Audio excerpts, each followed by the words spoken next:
We have our final exercise of the week, which is the Moot Court, and we are delighted to have three esteemed judges in the form of Rosemary Kayas, Samuel Kabue and Ignacio Campoy. So thank you very much for joining us, and I know the teams have been doing a lot of difficult preparation during the week and everyone is ready and raring to go.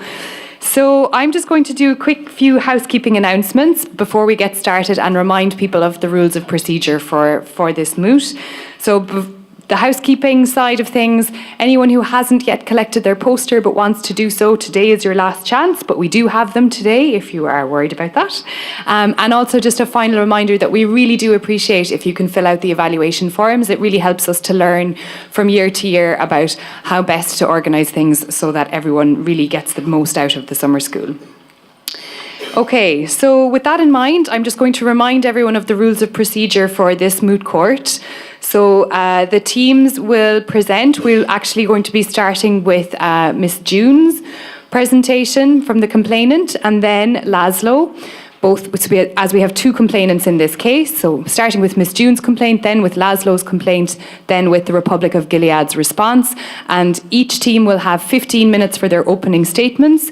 At any time during that 15 minutes, other teams can make an objection, which will be adjudicated by our committee members to determine whether that will be allowed to go ahead. And also the committee members can interrupt the proceedings at any stage to ask questions of the advocates presenting. So those interruptions and questions will stop the clock on your time, so you will have enough time to make your arguments. Each team in the same order, Ms. June, Laszlo and the Republic of Gilead will then have 10 minutes rebuttal time. And then each team will have 1 minute rebuttal time, but we do have a request for reasonable accommodation from Laszlo's team due to the use of sign language interpreters for that final 1 minute summation. So we will be more flexible on the time there. Okay, with that, I'm just going to hand over to Rosemary, the chair of our mock UN committee, to invite the teams to begin when they're ready, and to make any introductory remarks and warnings that she feels necessary for the teams. Good morning, ladies and gentlemen. You've been appraised of the rules of procedure for this committee hearing this morning. My two colleagues, Samuel and Ignacio, will be assisting me in this morning's deliberations. Ms. June, your representatives have the floor. Thank you. Thank you. Good morning, Madam Chair and members of the committee. My name is Sakena Dada, counsel for Ms. June, and these are my co-counsel, Mr. Cha, Ms. Yokun, and Ms. Pari, Ms. Perry, and Ms. Burns. We represent the applicant in this matter. We argue that the Supreme Court of the Republic of Gilead was incorrect in the findings that Ms. June is incompetent and unfit to have custody of her son Laszlo. Not only has Ms. June been subjected to harmful stereotypes, but she has also been subjected to multiple discrimination based on her intersecting identities as a woman, as a person with a disability, and as a woman with a disability. The government of the Republic of Gilead's health services provided insufficient care to Ms. June throughout her pregnancy, during the delivery of her child, and after the birth of her son Laszlo. We argue that the government of the Republic of Gilead's healthcare and social services were inaccessible, and that Ms. June was denied reasonable accommodation and her request to parent and have access to her son. The government has denied Ms. June natural justice and procedural fairness, and the way the government has legislated contravenes the government's obligations in accordance with the Convention on the Rights of Persons with Disabilities, namely Article 5 on equality and non-discrimination, Article 6 on women, and Article 23 on the rights of the family. The denial of natural justice has disproportionately and negatively affected Ms. June's life, and by extension, the life of her son Laszlo. Ms. Chairman and members of the committee, My colleague, Mr. Cha, will now submit to the court that the government did not meet their obligations necessary to provide adequate healthcare and reasonable accommodations in accordance with Article 9 before and throughout her pregnancy. My colleague, Ms. Yokun, will then submit to the court that Ms. June did not consent to having a cesarean, and Ms. Pari will then submit to the court that the government denied her access to justice in accordance with Article 13 to participate in decision-making regarding her child. Ms. Perry, and Ms. Burns will then do the rebuttal and the concluding arguments. Thank you. Hello, I'm Cha. I will present this question first. Can a woman with a psychosocial disability be a mother? Can a woman with a physical disability using a wheelchair be a mother? I think this is a key question that we should confront before saying rights and articles on the UNCRPD. All the professionals in the Republic of Gilead said no's, not only one time, several times, no, and another no. So no's. The doctor says no's, the judges says no's. Yes, as a judge in my country, I always suffered from my multiple identity as a judge saying no, and a disability right advocate inside the court saying yes. I'm starting to understand intersectionality in myself. In front of you, honorable members of UNCRPD, I stand here today to represent Ms. June, namely to say many yeses and say the reasons why many no's of doctors and judges violated the right of Ms. June and discriminated her, including denial of accessibility and reasonable accommodation under UNCRPD. Being a mother, in reality, is not a simple one. It consists of decision-makings of many stages. Decided to have a baby, of course, you must find a father. Having sex or artificial insemination. Being diagnosed as pregnant by a doctor. Healthcare treatment for a pregnant woman and a fetus. Decide on the issue of abortion. Checking your own body change, of course, most importantly, your weight. Checking the fetus. Decide between cesarean section or natural delivery. Ms. June also went through this process, but to my sadness and outrage, the Gilead Healthcare and Court acted to prevent Ms. June from being a mother, discriminating her based on her psychosocial and physical disability, and at the same time based on her gender, woman with disability. The doctors advised her to have an abortion because of her age, health, and state. The information necessary for the autonomous decision-making were not provided. Why her state, psychosocial disability, and physical disability can be serious obstacles. Whether there are some supports from healthcare or community for a mother with disabilities. Ms. June may find it challenging to set goals and make plans for being pregnant and giving birth, raising a child. Yes, raising a baby is full of setting goals and making plans. But please note that she has lived most of her life without economic support. She has also supporters like sisters, neighbors, and us. The purple is right. Of course, in the future, the healthcare and judges of the Republic of Gilead under UNCRPD, of course, if we win this case, they gave wrong information on the possibility of inheritance of a disability to her baby. Their advices are full of directive advices instead of supportive decision-making. Healthcare of Gilead didn't provide the same healthcare on a reproductive right and violated Article 25A, and health professionals ignored the basis of free and informed consent and the dignity, autonomy, and the needs of Ms. June, violation of Article 25D. She was denied of accessible scale and accessible ultrasound. A friend of hers had to pay the cost of ultrasound in private facility instead of health care. The reasonable accommodation must be free, and we expect the health care of Gilead will compensate for the cost if our complaint is accepted.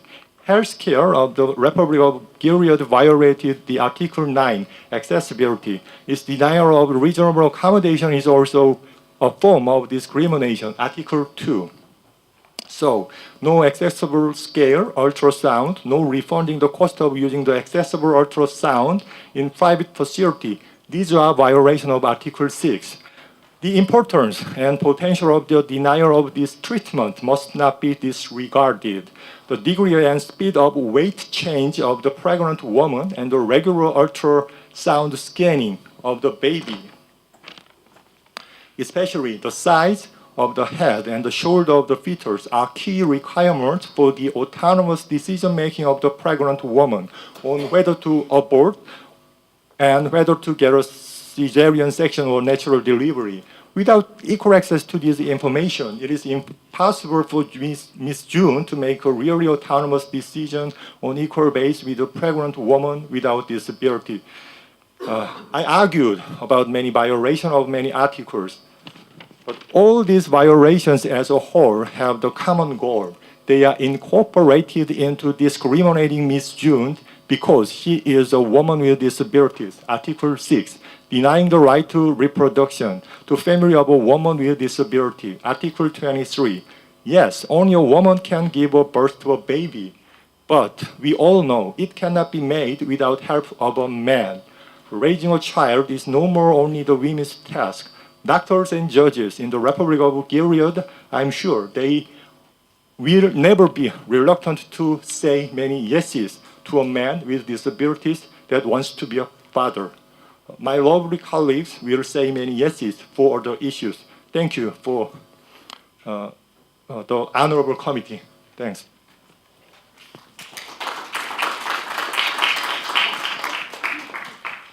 Good morning, Ms. Chair and members of the committee. I am Yo Kwon, and I will elaborate on the discrimination June went through at the delivery stage. This discrimination revolves majorly around two themes. One is free and informed consent, and the other is reasonable accommodation for non-discrimination. As for the first thing, what June experienced during delivery was a cesarean section performance without her informed consent, and also her son immediately taken to neonatology after delivery. Her experience was in violation of Article 25D, Article 4.1I, and Article 17. According to Article 25D, health professionals are required to provide equal care on the very basis of free and informed consent from persons with disabilities. Articles 4.1I urges the state party to promote the training of professionals and staff, and Article 17 upholds the physical and mental integrity of independent choice making for people with disabilities. The second thing is the reasonable accommodation for non-discrimination. June was denied the right to have her sister or friend accompany her during the delivery. June's having personal assistance or support would be necessary and appropriate modification and adjustment to the general practice of the hospital, which is greatly needed in her particular case without imposing a disproportionate burden, i.e. additional cost, in this situation, and thus it makes a reasonable accommodation required in Article 5.3. And this act itself doesn't qualify as discrimination according to Article 5.4, as it is a specific measure necessary for the de facto equality.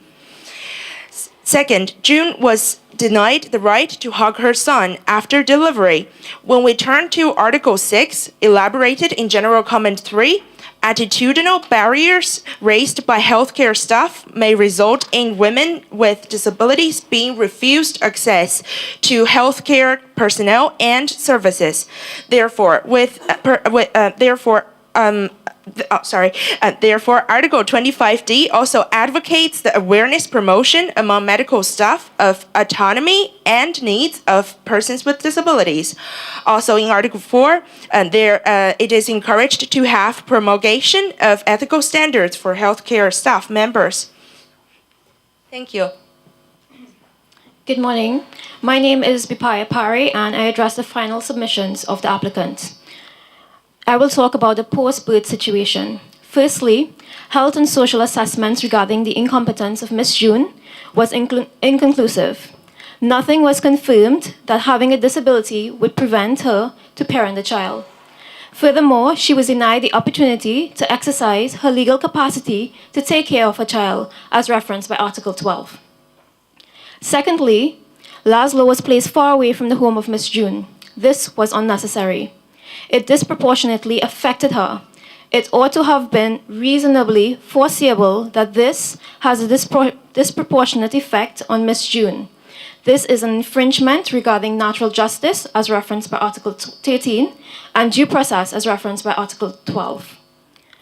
In addition, not only was Laszlo placed far away, he was placed in an orphanage. Laszlo is not an orphan. Such a decision contravenes Article 23, which states that the best interest of the child shall be paramount, and that the person with a disability will be provided with appropriate assistance in the performance of their child-rearing responsibility. Miss June was not provided any of this. A reasonable accommodation could have been made with childcare. Furthermore, the period of 5 days that was provided by the family court initially for the applicant to submit statements was insufficient. Laszlo's health situation was not volatile, and more time would have afforded Miss June the opportunity to exercise her right to participate in the hearing process in accordance to Article 12 and 13. This outcome is rather devastating.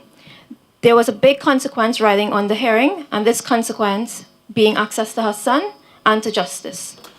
Finally, according to General Comments 3 on Article 6, women with disabilities are overrepresented in child custody hearings, perpetually stereotyping against women and women with disabilities. Barring any further questions, this concludes Purple's Rights submissions. Thank you.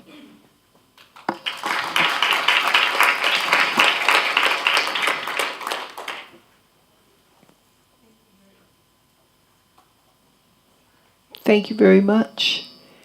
We will now hear from the representatives of Laszlo. Thank you, members of the committee. We come before you today to present Laszlo, a 3-year-old boy who, because of the actions and inactions of the state of Gilead, has been denied enjoyment of his rights on an equal basis with other children. Laszlo has been confined to an institution from the moment that he left hospital shortly after birth, an institution which is located far away from his mother and which has prejudiced his ability to form a close bond with her. In our submission, we will illustrate how, unlike other children, our client, who happens to have a disability and is also the son of a mother with disabilities, has been subjected to discriminatory treatment where he has repeatedly been reduced to his impairment. His humanity and basic needs have been overlooked on the pretext that this is in his best interests. The state of Gilead has effectively denied Laszlo his enjoyment of his right to respect for family and home, his right to health, or his right to be included in the community.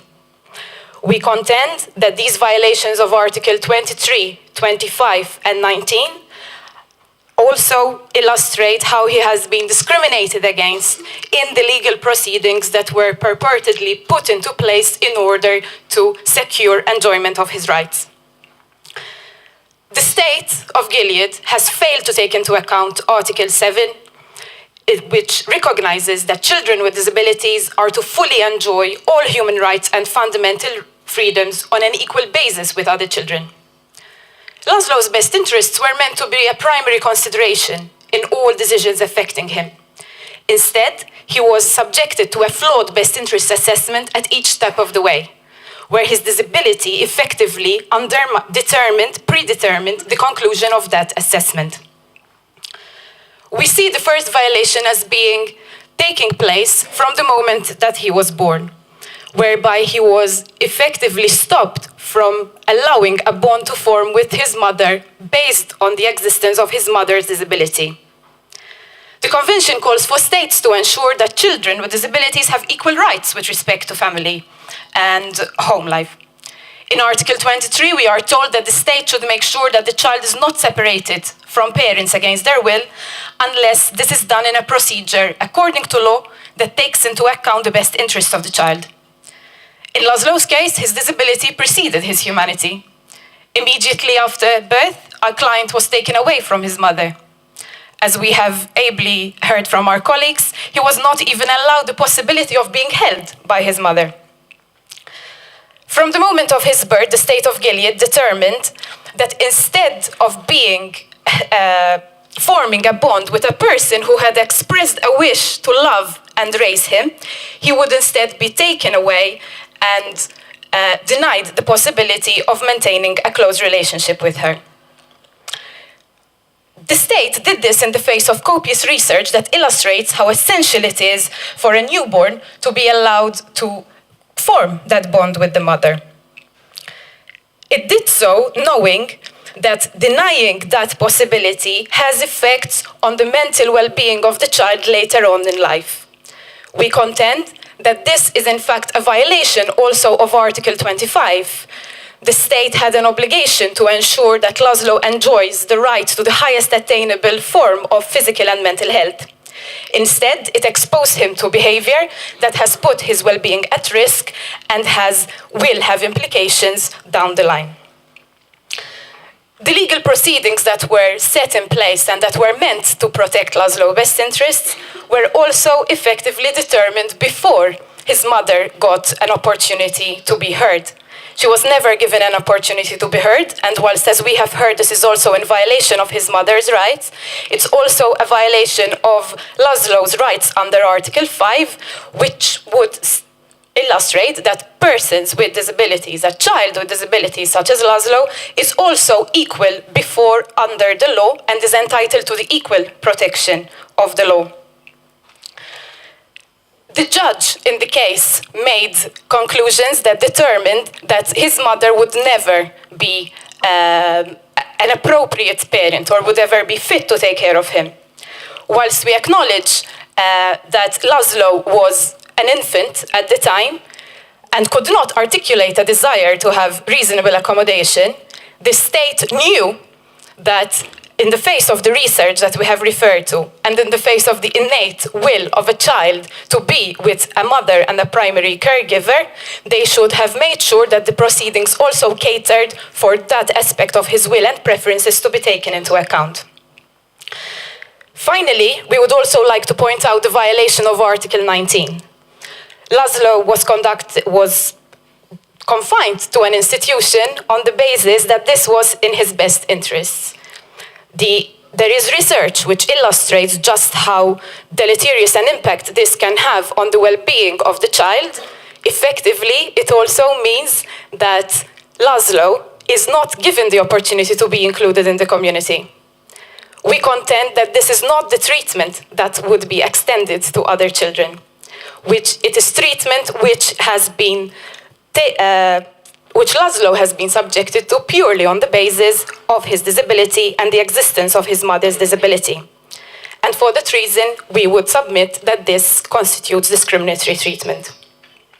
The damage has already been done, and Laszlo for the past 3 years has effectively been denied any possibility of growing up in the same way that any other child should, in a warm, loving environment, in a place where his will and preferences are respected. Gilead had a duty to respect, protect, and fulfill Laszlo's human rights. Over the course of our submission, we have illustrated how instead of protecting, promoting, and fulfilling Laszlo's human rights, Gilead failed Laszlo every step of the way. It denied him the possibility of living a life with dignity. It has instead subjected him to discriminatory treatment on the basis of his disability and his mother's disability, effectively dehumanizing him and reducing him to an impairment. We call upon the members of the committee to find a violation of Laszlo's rights to respect for home and family, of his right to health, of his right to be included in the community, grounded in the violation of his right to be treated free from discrimination. We call upon the committee to redress the situation by ordering the state of Gilead to actually implement the human rights model of the convention and ensure that Laszlo's best interests are actually considered rather than that which the state thinks should be in his best interest. Thank you very much.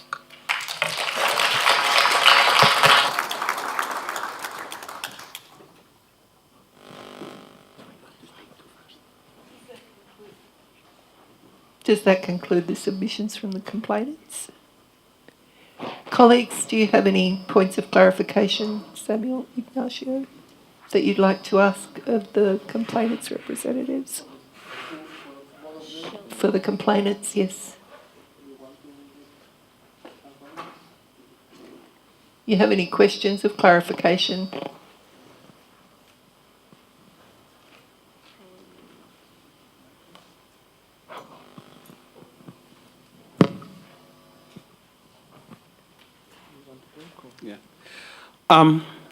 Could you clarify what was the circumstance of June's admission to the hospital and who organized it and what instructions had been given to the hospital?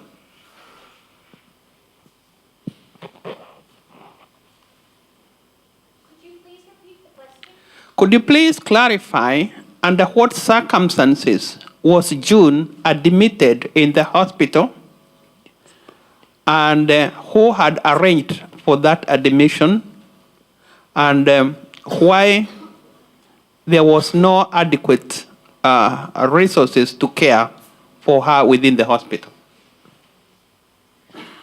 Mr. Member of the committee, I believe June was admitted to the hospital, if you're referring to when she discovered she was pregnant. This was during a routine visit with her doctor when she discovered she was 11 weeks pregnant. And during these visits to her doctor following this discovery of pregnancy, the doctor advised her to receive an abortion in contravention of her rights to plan for her family and plan the number and spacing of her children. Additionally, the hospital and doctors violated her rights on her visits to the hospital by denying her accessible medical treatment by not having an accessible scale for her to use, nor an accessible ultrasound equipment, thus denying her adequate health care. Hopefully this answers your question. I'm happy to follow up if not.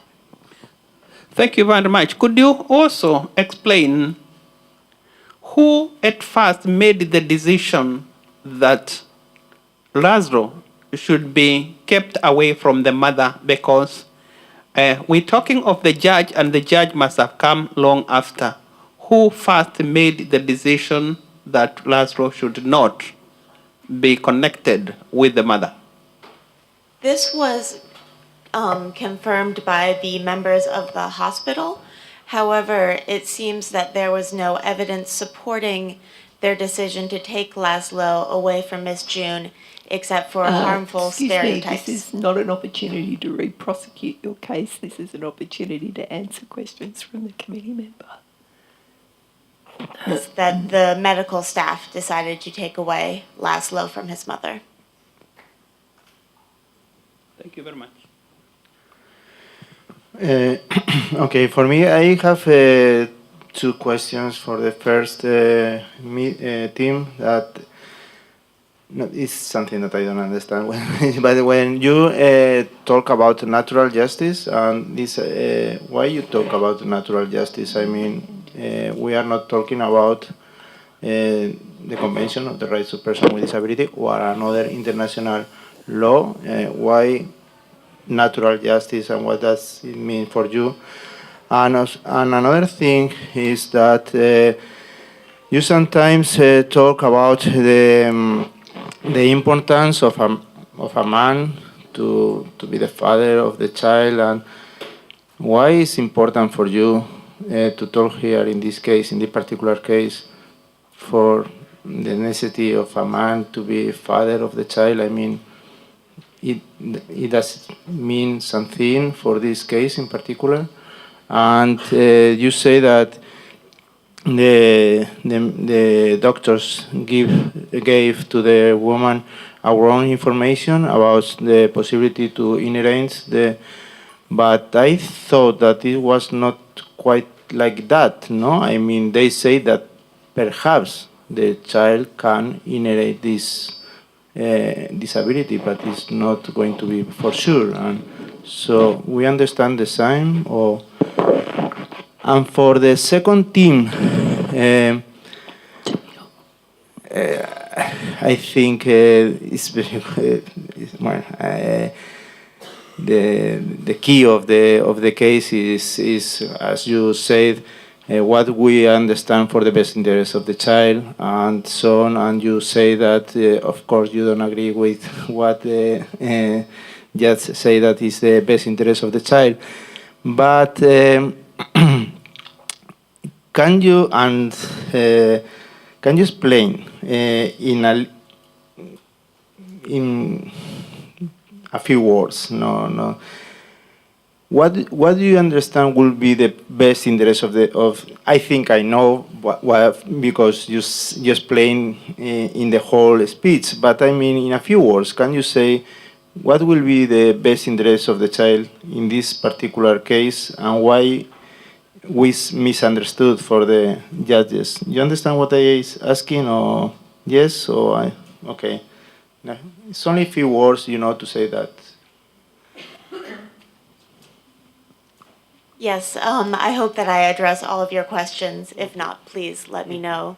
That we spoke about natural justice because the court gave her 5 days in a legal proceeding to develop a plan for her son's life.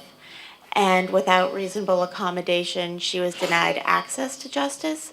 And also her disability in the eyes of the court did not make her equal before the law. In terms of a man being necessary for her pregnancy, that is not at all true. That a man is not necessary for a woman or a person to be pregnant. That pregnancy can encompass trans men, women, that we prefer to say persons who are pregnant. And in this case, I believe it was a matter of misspeaking. I'm sorry, I'm trying to remember your third question. No, it was because, your team said that in this case the doctor gave a wrong information to the woman, saying that if he carry on with the pregnancy, the children is going to inherit the same disability of the woman, and this is a problem. But I mean, what I read about the case, they don't say, I think they didn't say it's going to be the same disability. They say perhaps it's a possibility that, but then this is not a wrong information. They say perhaps the child is going to inherit the same disability, and then it was not the same disability, but okay. Thank you for reminding me of your question. Here, I think the main point that we attempted to argue that you are correct in your reading of the case, however, that it wasn't misinformation, however, a perpetuation of a harmful stereotype that passing on a disability or having a child with a disability is in fact a negative thing when that is not the case at all. Thank you. Of course. It's okay? Okay. Thank you for the question. Essentially, we believe that Laszlo should be treated just like any other child would. Now, a best interest assessment would also happen in the case of another child if there were concerns that a parent was not fit to parent. But we would want a best interest assessment that is de-linked from the disability. In Laszlo's case, it was linked to disability based on both the mother's disability and eventually his own disability. Now, we are calling for the state to conduct a best interest assessment that is de-linked from disability and in so doing, take into account their own duties to provide support, economic, financial support to the mother, to provide support to June, which would have allowed her, or which would allow her now, to actually care for her child. If that, let's say, discrimination-free best interest assessment concludes that it's not actually possible for Laszlo to live with his mother, then the state should still go on to include Laszlo in the community and move away from institutionalization. We wholeheartedly contend that it is never in a child's best interest to be institutionalized. June had presented herself as a loving mother, someone who also had other family members who wanted to care for the child, and in failing to take that into account, we believe that the best interest assessment was fundamentally flawed. Okay. One last thing. But when you say that even if they can show that June cannot rise with the child, even with support, and then he has to be in the community, even in this case, you think that the state has to give the support, necessary supports, to be able to maintain some bonds between the mother and the child, or is going to be better that the child go away from the mother and stay with the community alone? You know what I'm saying? We believe that it is essential for that bond to continue. June, as a mother, as a woman, has only ever indicated that she would love her child. There aren't issues of neglect or abuse here. She's never been given the opportunity to prove that. She has a sister who is willing to help, neighbors who are willing to help. The state has an obligation to make sure that they support June and the community as much as possible. I think that concludes our submission. Okay, thank you very much. Thank you. Since the committee's not receiving written submissions, could I get a summary from both representatives of the complainants of the actual articles they're presenting as violations, please? Ms. June? Write these down.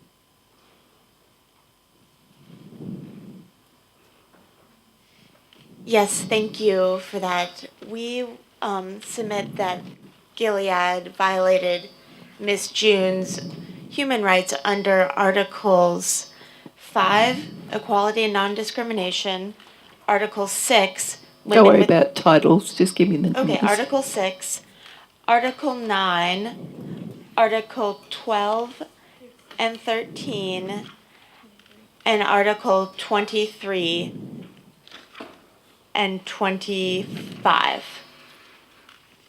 Thank you. Laszlo? We're submitting violations of Article 5, 7, 19, 23, and 25. In particular, 23.4 and 23.5.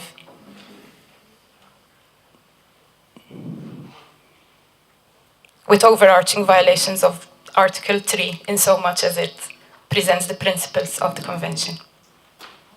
Yeah, you But don't not really as a substantive violate three, obligation. but yeah, okay. Okay, thank you very much. Thank you. Republic of Gilead, your representatives have the floor. Thank you. Good morning, Madam Chair, honourable committee members. My name is Kate Sherry. I'm the counsel for the State of Gilead, here with my assistants Esma, Sfavar, and Ms. Ghana. My last name? Gumberidze. Okay. As signatories to the UNCRPD, the State of Gilead have undertaken to ensure and promote the full realisation of all human rights and fundamental freedoms for all persons with disabilities without discrimination of any kind on the basis of disability. In the case of Miss June and her son Laszlo, we have faced the difficult task of balancing the needs and rights of two parties. Our contention is not that all has been perfect, but that as the state, we have discharged our duty to respect uphold, protect, and promote the rights of Miss June and her son to the best of our ability within the very real constraints of our situation and resources as a country. In accordance with Article 7, subsection 2, the best interests of the child have been a primary consideration throughout. Firstly, we would like to outline the ways in which we, the State of Gilead, have supported and upheld the rights of Miss June herself. In terms of Article 23, we have upheld Miss June's right to home and family life. She lives independently and has always done so, and she has been free in terms of sub-Article 1A to form relationships, to marry, and to choose to found a family if she so wishes. She has retained her fertility in terms of 1C and the right to decide freely and responsibly to have a child, 1B. Although 2 medical specialists advised her to terminate the pregnancy for health reasons, her decision not to do so was respected, and she continued to receive the requisite medical care throughout her pregnancy.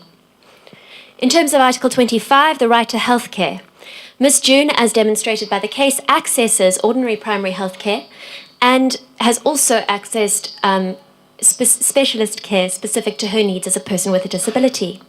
As you will see from the case, on being found to be pregnant, she was immediately referred to a disability specialist for expert care specific to her disability. The state cannot do more. We note the complaints made under Article 9 regarding the lack of accessibility of some of the equipment and facilities at Miss June's local health centre.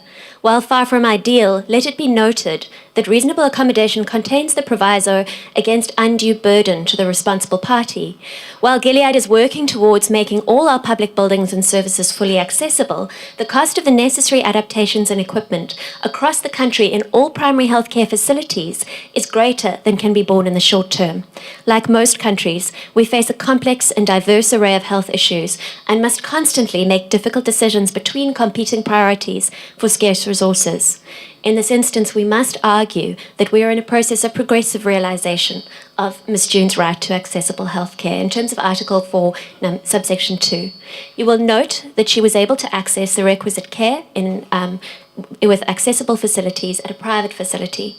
While ideally this should have been available publicly, you will note that in terms of Article 25, Section 2B, the state is also required to ensure that private entities are accessible.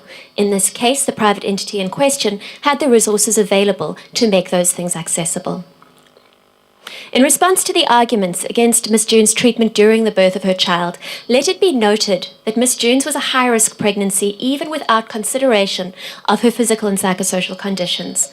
At the age of 39, she falls in the category of advanced maternal age, at which complications are far more likely, especially for a first pregnancy, which was the case with Miss June. The medical staff in attendance acted to the best of their knowledge and skill for the health and safety of both mother and child.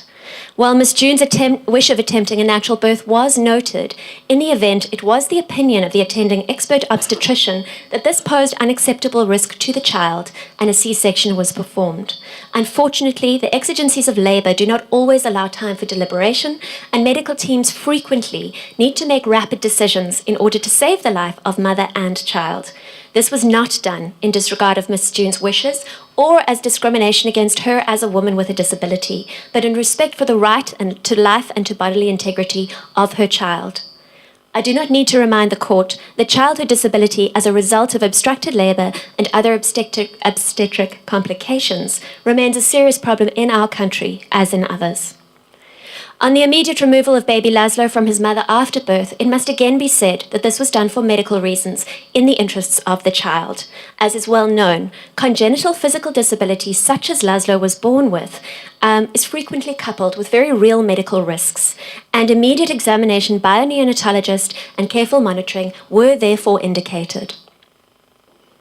In response to the argument based on Article 23 against the removal of Laszlo from his mother, as signatory to the UNCRPD, Gilead strongly supports the rights of people with disabilities to home and family life, to marry, to have children, and to parent. We also recognise the powerful imperative to keep families together as far as possible, where this is in the best interest of the child, as per sub-articles 4 and 5.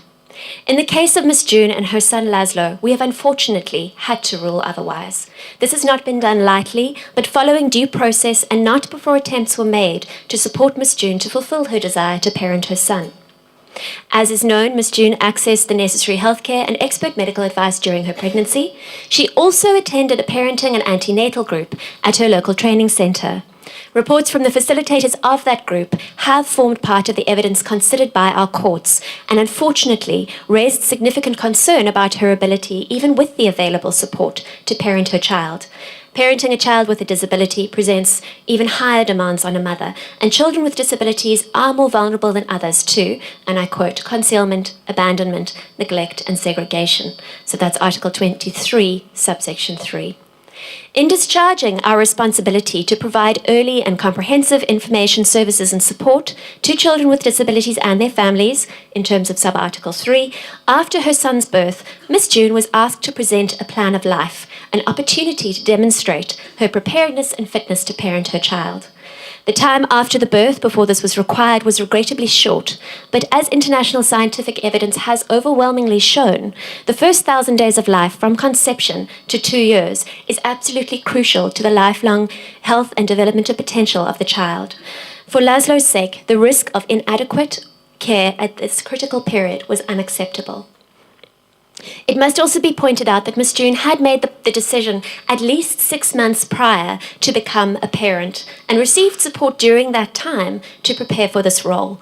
The plan of life covers nothing more than the decisions and plans required of every expecting parent if they are to provide and care for their children effectively. In terms of Article 23, states parties shall ensure that a child shall not be separated from his or her parents against their will, except when competent authorities, subject to judicial review, determine, in accordance with applicable law and procedures, that such separation is necessary for the best interest of the child. In no case shall a child be separated from parents on the basis of a disability of either the child or one or both the parents. Unfortunately, Gilead is not yet a barrier-free society. Both Ms. June and her son will unavoidably face challenges in accessing services and enjoying their rights and freedoms. It was feared by the authorities involved that the compounding effect of these barriers would pose an unacceptable risk to Laszlo through his life. It must be noted that Miss June was not kept from her child. She was allowed to see him, and Laszlo and Miss June have had the opportunity to develop a bond. We continue to monitor their situation, and at no point has our court stated unequivocally that this decision to separate Laszlo from his mother is forever, as my colleague has pointed out.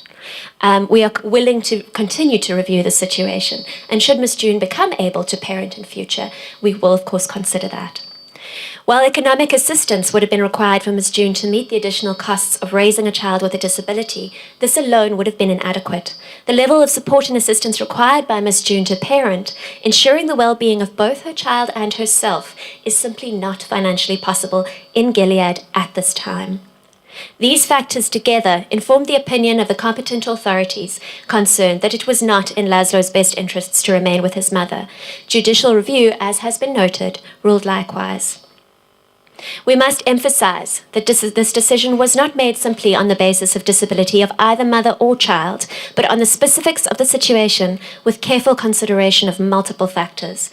While we regret the distress and disappointment experienced by Ms. June over the past 3 years, we maintain that as the state of Gilead, we have done our utmost to ensure the full and equal enjoyment by both her and her son of all human rights and fundamental freedoms, according to available resources. Thank you.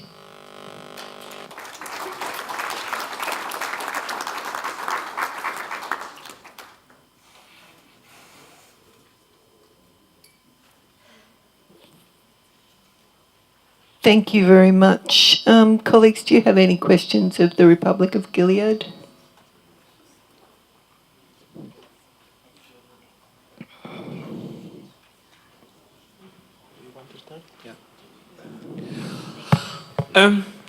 Thank you very much, Republic of Gilead. Could you let us know what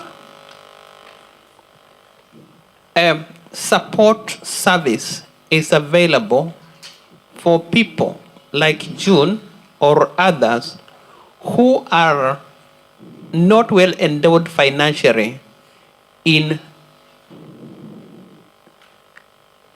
consideration of their living condition, their circumstances, and more so when they have disabilities. Okay. Yeah. Okay. Shall I respond? First of all, it's not necessary to point out that according to the general comments on by the UN treaty bodies, all rights have three aspects. So one is to respect, to protect, and to fulfill. So those three. According to UNCRPD Article 4.2, social, cultural, and economic rights are subject to progressive realization. Therefore, due to Gilead's economic state, which is in a state of transforming economy, it's not, of course, our resources in the regards to obligation to fulfill are quite limited. First service that was available and the funding was her. That she went to this training center, and the breastfeeding group, those services were funded, state funded. Also, her right to health is a subject of progressive realization, because this is also one of the economic, social, and cultural rights according to the UN International Covenant on Economic, Social, and Cultural Rights. But it's being progressively realized. There are public facilities, medical facilities available. Some of them might not be fully accessible, which again is a subject to progressive realization. And so she was able to receive a consultation in a primary health facility, a consultation by a disability specialist, as well as her delivery was also conducted in a state facility. Thank you.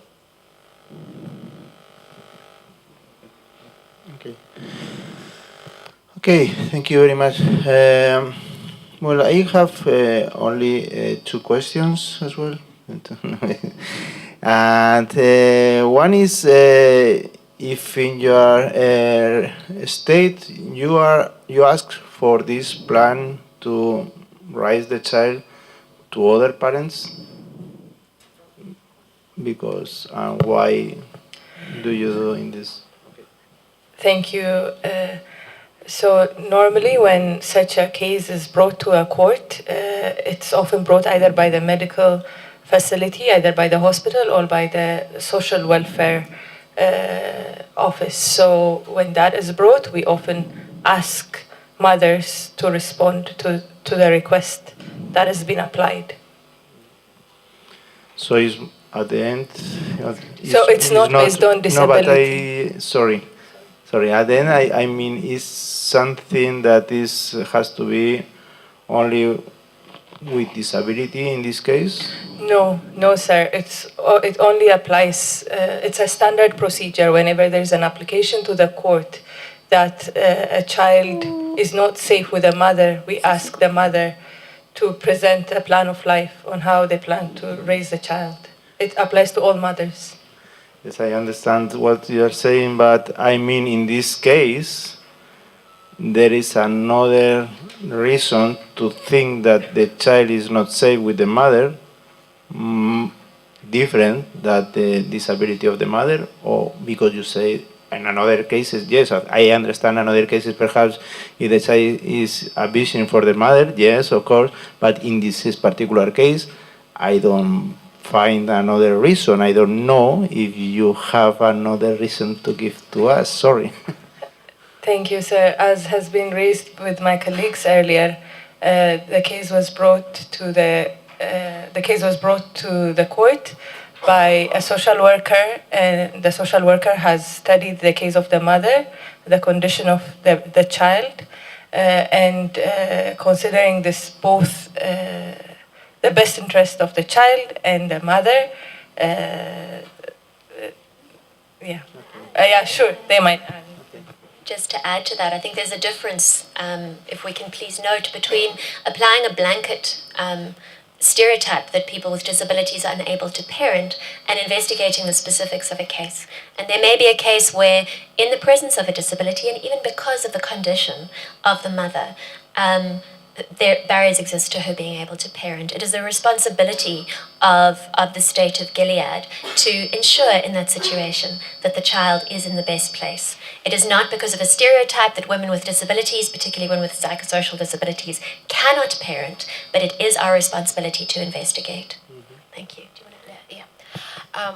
I just also would like to add that when the state evaluates the possibility and the dangers that the child might encounter if staying within a certain situation is also based on economic possibilities. So Ms. June was the single mother. She had limited economic resources herself in case of her disability and disability of her child due to some inaccessibilities of the environment and lack of financial assistance from the state, which we are progressively working on.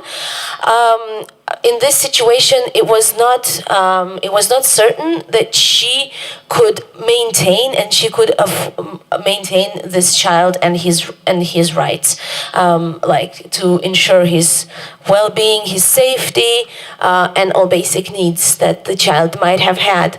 And the fact I have to point out that the fact that there were neighbors and some family members around him and her did not necessarily and did not satisfy the court that they wanted and were willing and guaranteeing that they will assist Miss June in parenting her child.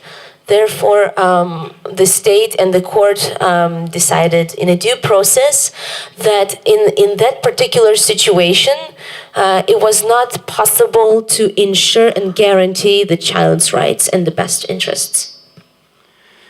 Thank you. And this is linked in reality with my second question, that is because you have done now and in the first presentation of the case, the importance that you give to the resources. And well, in a way, you are saying, if I understand well, that the best interest of the child was not be raising for her mother, because in the reality, in the society, there are so many barriers, and we have then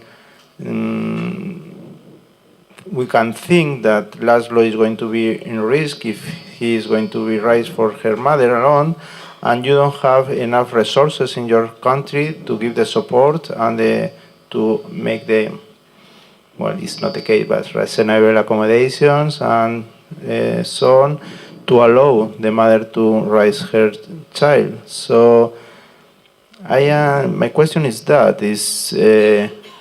do you think that you are protecting the best interest of the child if you are saying that he cannot be raising her with her mother because you don't have enough resources to allow this, and then he has to go to an institution? Do you understand? If I understand your question correctly, basically, are we saying that he can't stay with his mother because we can't afford as the state to provide those resources? Is that your contention? I think that we have to acknowledge that the process of fully implementing all provisions of the convention is an ongoing process for any state, and as the Republic of Gilead, we are in that process. However, in the case of Laszlo, we have to act now within the realities of this situation for this child at this time. And we have to be realistic about what we can and can't provide. Were it simply a matter of economic support to Miss June to be able to afford to raise her child, that would have been one thing. But as I pointed out, the level of personal assistance required for her to parent is simply not possible for us at this point. To also add to that, sir, it's not only financial reasons, but it's also professional opinion. There were medical professionals that were monitoring her situation and that have monitored the baby's situation. And it's a strong recommendation from both that Miss June is not able to raise her child by herself, considering the situation that both of them are in. Okay, thank you very much. Okay, thank you. My question for Gilead is a switch to clarify whether you have some form of national disability action plan in terms of implementing CRPD rights in Gilead. Yes, we do. Is it targeted? Is it budgeted? As my colleagues have mentioned, we have some budget for this, but of course there is always more to do. You have some. So is the plan budgeted? Do you have clear targets and progression dates? I think we do have those things in place. I can share them with Madam Chair if you would like. I can send them to you afterwards. I think we also need to realise where we have come from as a state of Gilead, and just simply the fact that Miss June, as a woman with multiple disabilities, has been able to live in the community, to form relationships. As you'll see from the case, No, this is not a case to an opportunity to re-prosecute your case. Okay, all right. Thank you. Can we have rebuttals from the complainants, please?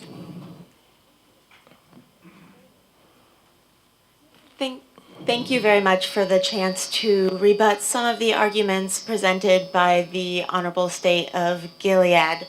Starting with the first contention that this was all done in the best interest of the child Laszlo, it seems that this was done to perpetuate harmful stereotypes. Perhaps not on purpose, but the lack of assessment, the lack of time devoted to this case.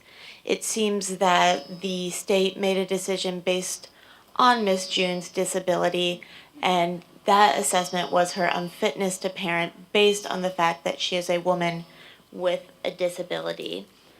That Miss June made her decisions and her wishes very clear, and the state decided to disregard these wishes. That due to attitudinal barriers she faced in the beginning stages of her pregnancy, with doctors suggesting she terminate her pregnancy via an abortion, it did not regard her decision as a woman and a woman with a disability to plan for her children, the amount, the spacing, and to have a child. That the state relies on her age as a factor for this contention of having an abortion, stating that her age makes it a risky pregnancy. However, this again is a harmful stereotype enforced upon women, that women of a certain age should not and cannot have children. Furthermore, the state pays a good deal of attention to the costs of accessible treatment for Miss June, the costs of Miss June having her rights fulfilled and having her son with her. The state argues in a way that the costs are an undue burden. However, this is a weak argument. Falling back on costs just so the state will not fulfill, protect, and respect Miss June's rights should not be allowed to be their only and strongest argument. That once the state ratified the Convention of the Rights of Persons with Disabilities, they needed an effective implementation of these rights. And however, since ratification, these rights have not been realized, and by simply saying that it's an undue burden simply because it costs too much is not valid in this situation. Furthermore, during the birth of her son Laszlo, that the state contends that a cesarean section was necessary. This again goes against Miss June's express wishes to have a vaginal birth, that by stating that it was medically necessary is not represented in the facts of this case. That a cesarean section is a major medical treatment, and without prior consent that is freely given, the state violated Miss June's rights in terms of her health and of her bodily autonomy by performing this C-section without her consent. Furthermore, after having the child, the follow-up proceedings in court were grossly unfair to Miss June and violated her rights.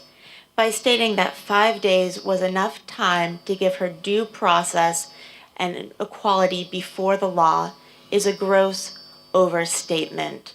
If Miss June was only given 5 days, and perhaps this is the standard in Gilead, that 5 days for a plan for her life with Laszlo. However, as a woman with a disability, a psychosocial disability, and other disabilities, she could have been provided with and should have been provided with reasonable accommodations, which might have been someone assisting her in making this plan, or perhaps additional time to help her formulate a comprehensive plan for the court. The 5 days that Miss June was given does not amount to due process and does not grant her equality before the law in the state of Gilead.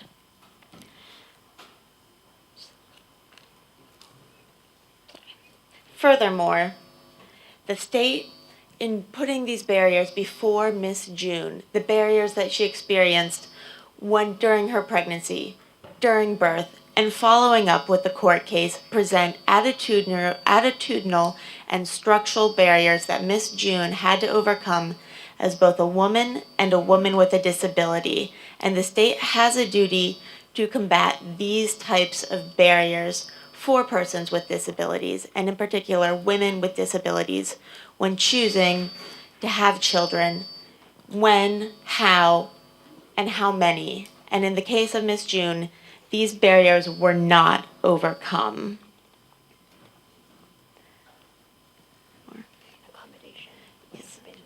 Yes, and additionally, the state contends that it did all that it could do for Miss June, providing her with accessible health care and other facilities, perhaps not close to her home, in private facilities. However, during these conditions, reasonable accommodations were not given. She was not given support from her sister and friend, which she asked for, and that would not have been an undue burden in the current fact pattern. Additionally, when Miss June had to seek treatment from a private institution, as the state points out, because the state facilities were not accessible, there was no mention of cost sharing, that the state does not contend that it helped pay for these costs, which again goes back to the state's weak argument that the state does not have the resources and it would be an undue burden to provide these for Miss June. Again, that violates her right to health, that her right to health is on par and equal with persons with and without disabilities. However, the state of Gilead failed her in this aspect and in many other aspects during her pregnancy, during the birth of her son, and for the past 3 years. Thank you very much.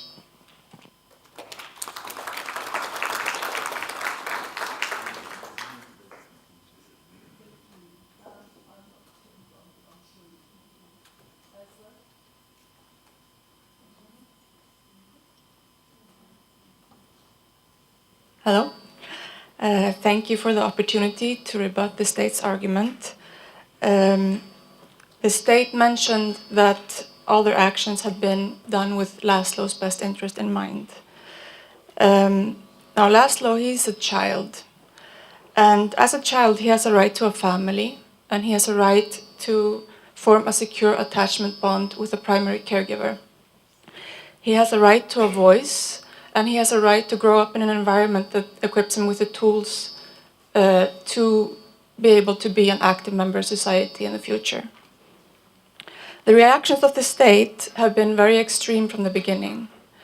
They found that there were reasons to believe that June would not be a good mother. We think that they were too quick to jump to that conclusion, but even so, they should not have gone to the most extreme measure.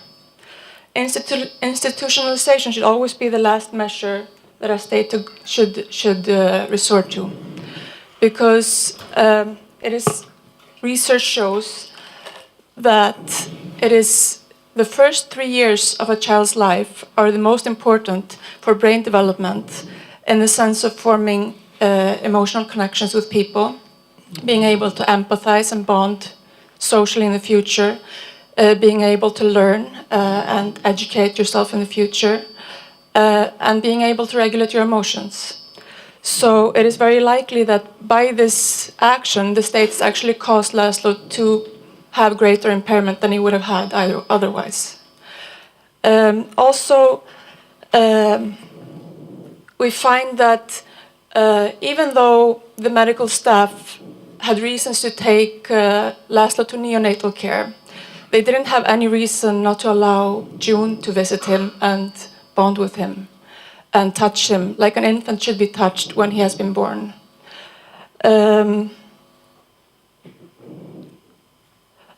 Also, we find that there was this discrimination. The state said that because that the argument in court used against June was that the people that were there to train her to be a good mother found that she wasn't fit.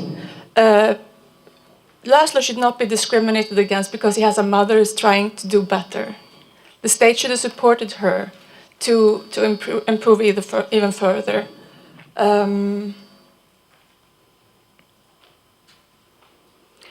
Another argument was that there are many barriers in the society of the Republic of Gilead. That's not a reason to put further barriers in Laszlo's life. Putting him in an institution will surely segregate him more from society in the future than if he had been with his family. Even though he could not live with his mother, he could surely live with his aunt. His mother also had a strong social support network. She had neighbors, she had personal assistants that wanted to be with her when she was giving birth, but was denied. And there's no evidence showing that the state of Gilead even researched the resources, the social resources that she could use to raise her son in a good way.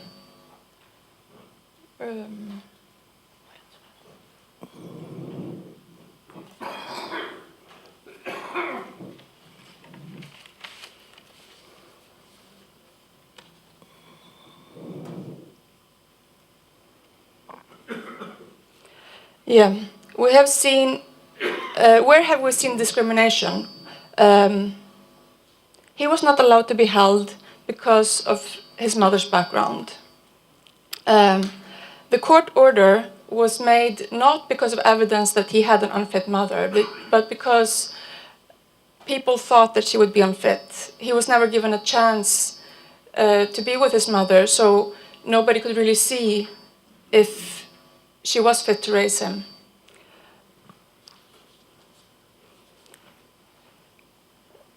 The reasons for his removal from his mother were also deemed to be medical, which shows that the state views both June and Laszlo more like medical instruments and economic burdens than humans.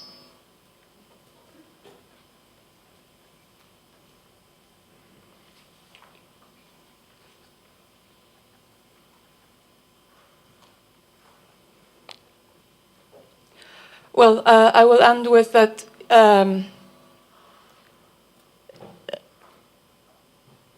Even though much damage has been done to Laszlo, it is time to repair that damage, and we believe the state of Gilead must take action to repair the damage. Thank you.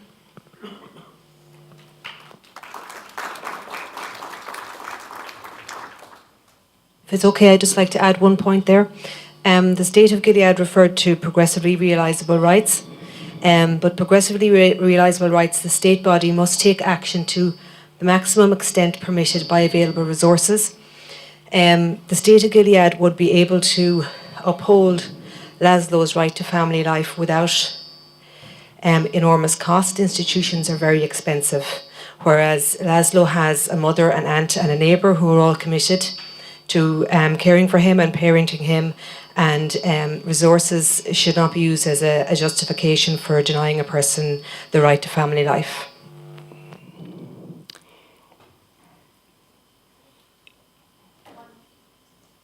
One final comment regarding the economic constraints argument.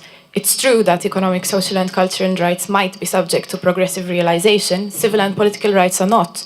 The right to be free from discrimination is not, and as the committee has held in its general comment, removing a child from a mother on the existence of a disability is discrimination. Discrimination is not related to the state, the economic situation of Gilead, the level of its development. If anything, it does not admit of progressive realization, but is an obligation of immediate effect. Perpetuating stereotypes regarding disability is not only a violation of that, of the right to protect from discrimination, but is also a way in which, instead of raising awareness about disability and its obligations under Article 8, the state of Gilead is actually perpetuating discrimination and stereotypes. Thank you, complainants. Gilead, you have your rebuttal period.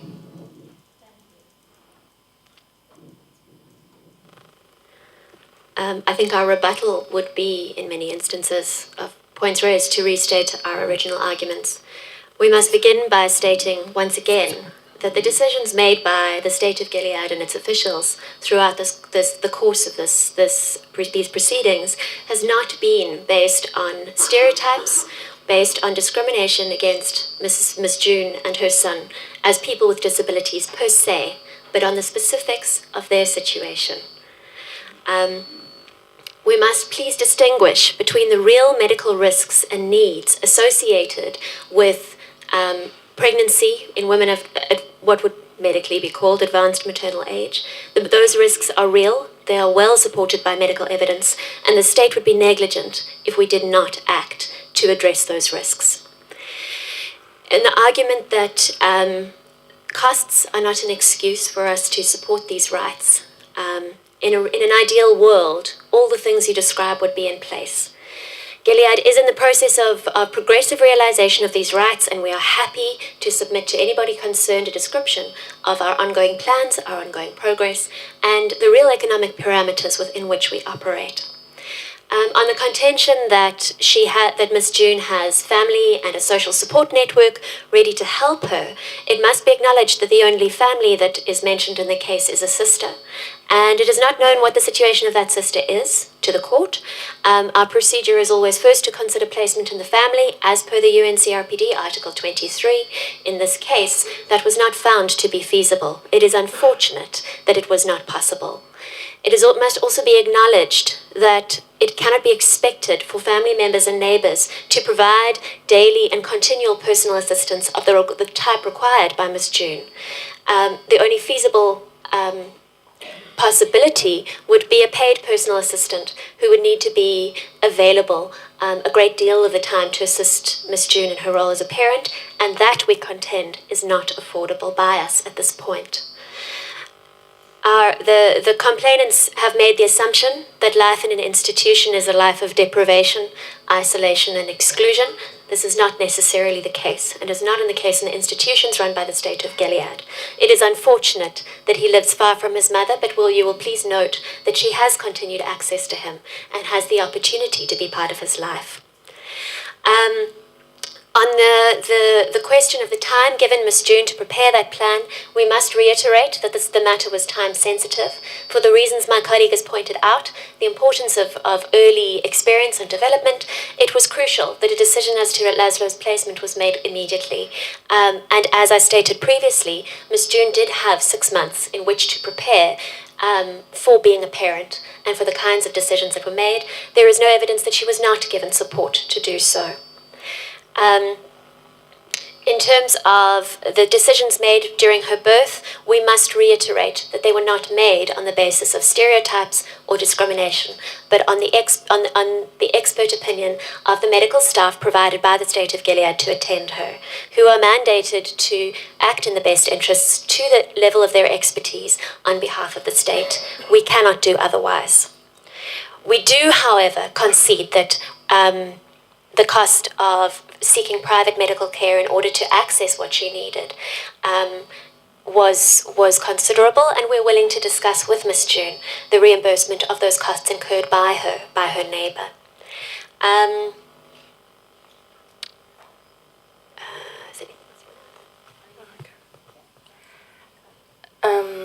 on the number of days that Ms. June has been given from the court proceedings that we've seen, there was not a time that she has also asked for extension.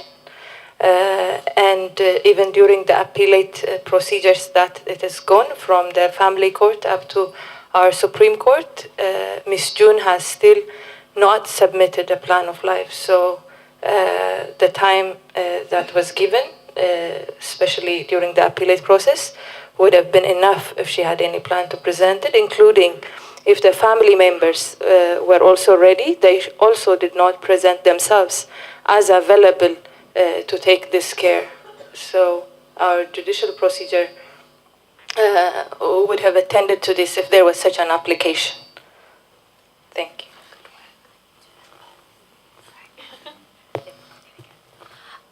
On a note regarding the cesarean section and the fact that her neighbor and sister were not allowed to attend it, as it was noted by the advocates of Ms. June themselves, it's not according to the general procedures in Gilead. It's not possible for someone like outside, except for the medical personnel, to attend a surgery process, and it was a surgery process. Therefore, it was in this procedure, this rule is in order to ensure the safety of the patients during the medical treatment. And as regards to the accessibility of health, again, Gilead, unfortunately, at this point, cannot provide free universal health care free for all. However, we did and we do provide the negative aspect, a negative part of it. And there was an accessible ultrasound scan, even though it was within the private facility. However, it was available. Therefore, the aspect of the obligation to respect the right was definitely ensured. As to the fact that she would not have, and she and her child, if it was a male parent, he would not be subjected to the same rights violations. That's a mere speculation, as again, in the similar circumstances, if the male parent would not be able to parent the child and the infant, basically, it would be, according to the due process, it would be evaluated in the same and on the same terms and the same footing. With regard to her support network, as under the due process, court decided and confirmed that those people were not necessarily ready to support her in everyday life, and the fact that somebody lent her money does not merely mean that that person takes responsibility to assist her in everyday life and care for the child. Thank you. The Republic of Gilead would like to point out that the rights in this case are not all absolute. We respect Ms. June's wishes, express wishes to attempt a natural delivery. It does not state that the Republic of Gilead denied that wish, but the situation was very hard for our doctors, medical reasons. That we have to balance the right of the mother, in that case her express wishes for natural delivery, and the life of the child. We can't risk the life of the child for such an absolute that we can't attempt a natural, in that case, for natural delivery. So the doctors had to act fast to save the child and to avoid any injuries if further attempts were made for a natural delivery. Regarding the action plans and implementation of UNCRPD, as my colleague has pointed out, Gilead does have the action plans, and part of those plans were, for example, having a disability specialist in primary medical care facilities, the funding of training centers and motherhood and parenthood preparedness groups, and inclusiveness in those programs of people with disabilities. with regards to the the pleading, the pleadings of the Miss June's advocates regarding the fact that it was not possible for her, and it was not hard for the state to Thank you very much, Gilead. pay money.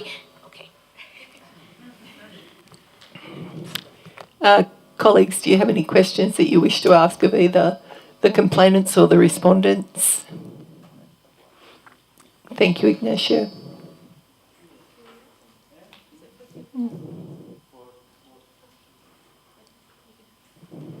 Thank you very much. The same question for the state and as well for the advocates of Laszlo. And the question is, of course, that you have already talked and justified your decision. One of the main reasons because it's for the best interest of the child. But I want to know if you have take any measure to know what is the will of the child and what he wants and what was his preference, and if you have done that, what you know about that, and what is the connection that you find between this will or preference of the child and the protection of his best interest, and as well taking into account that he has impairments, what you have done to know the will and what weight you have give to this will or not of the child, of it is not important in this case because he's in a low age, and then the decision must have done for him, and we don't have to take into account his voice. I don't know. So what the state has done and what you as advocate of Laszlo have done about that. Thank you very much.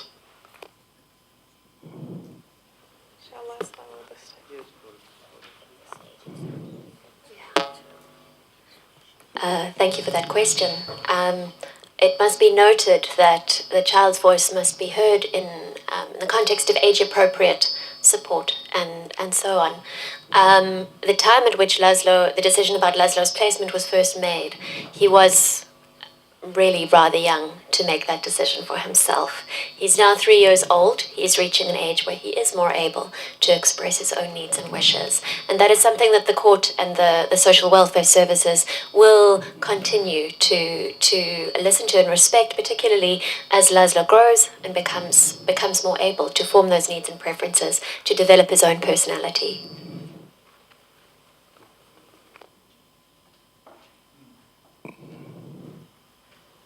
Thank you. Laszlo's mother has been visiting him regularly, and they have managed to form a bond. And he expresses a will to be with her and likes to play with her. And that is a voice that must be heard.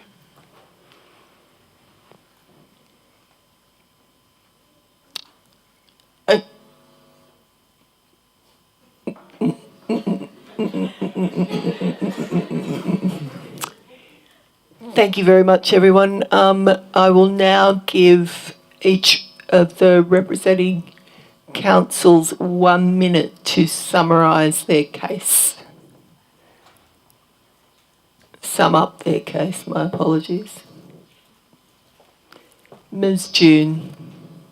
Thank you, Madam Chair and members of the committee for this opportunity to present Ms. June's case before you. From what we've heard from the state, it seems like excuses and the failure to protect, respect, and fulfill Ms. June's rights under the Convention of the Rights of Persons with Disabilities, primarily the right to non-discrimination, the right of women with disabilities, the right to accessible health, and the right to family life. The state has stated that they have action plans for the future.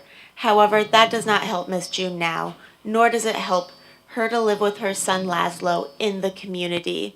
The state has grievously failed Ms. June by basing their actions on harmful stereotypes based on women and women with disabilities.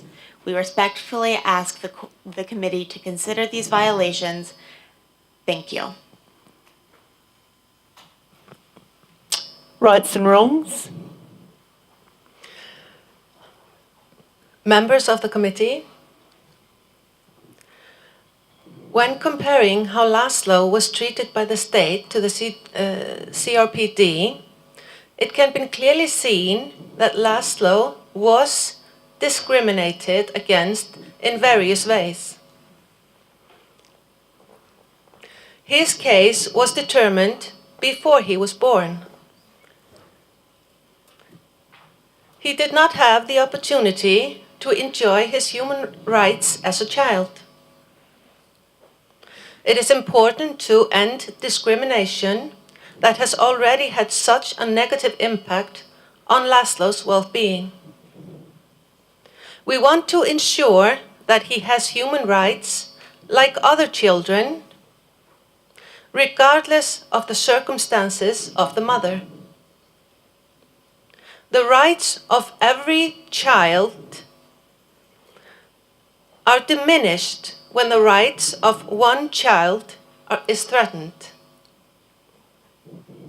We expect Laszlo to enjoy the right to be with his family, with financial and social support from the state. It is also time to consider Article 8 of the CRPD and educate staff and formulate policies to ensure that human rights for children with disabilities are respected equally to the rights of other children. Thank you.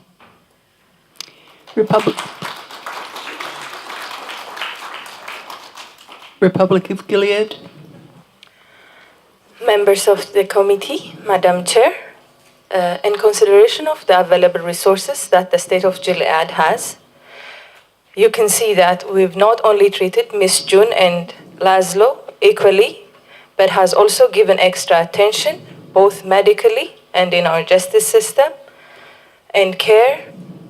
When you see the immediate action that was taken to care both for Miss June and Laszlo. Due to this consideration, we appreciate that members of committee would evaluate the state of Gilead based on all the efforts that we've shown. Thank you.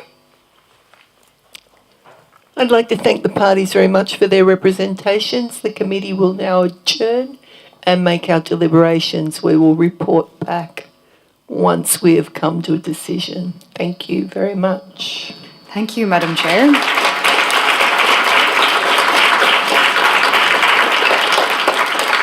So, now we're going to take a coffee break, and I just want to explain what will happen after the break. Hopefully we'll have the committee's decision, and we'll hear from the committee how they have reached that decision. But for that, we will put the committee members... You want a bit longer? We'll put the committee members sitting where the Moot teams currently are. So if the Moot teams can take your seats back in the audience, please. But if you could stay near to the front rows, because we will be making some announcements in terms of the awards of Best Team and Best Advocate. So it would be helpful if you're nearby for that. Also, as we will be moving immediately after the decision of the committee and the award of certificates to the Moot teams into the award of certificates to all of the participants in summer school, it would be really helpful to make that a swift process if we could have people who, particularly people with reduced mobility or wheelchair users whose surnames, whose family names begin at the beginning of the alphabet, so somewhere from A to L, I've been advised. If they can sit in the front rows so that it would be easier for you to come to in front of the banner where we'll be awarding the certificates. And I should have announced this morning as well that while we had we were delighted that the Minister for Disability agreed to award the certificates. Unfortunately, due to illness, he's had to withdraw. So I'm afraid you're going to be getting your certificate from me instead. Sorry about that. Okay, so yes, we'll retire for coffee break and for the committee to consider their decision, and back here at 11:20, please.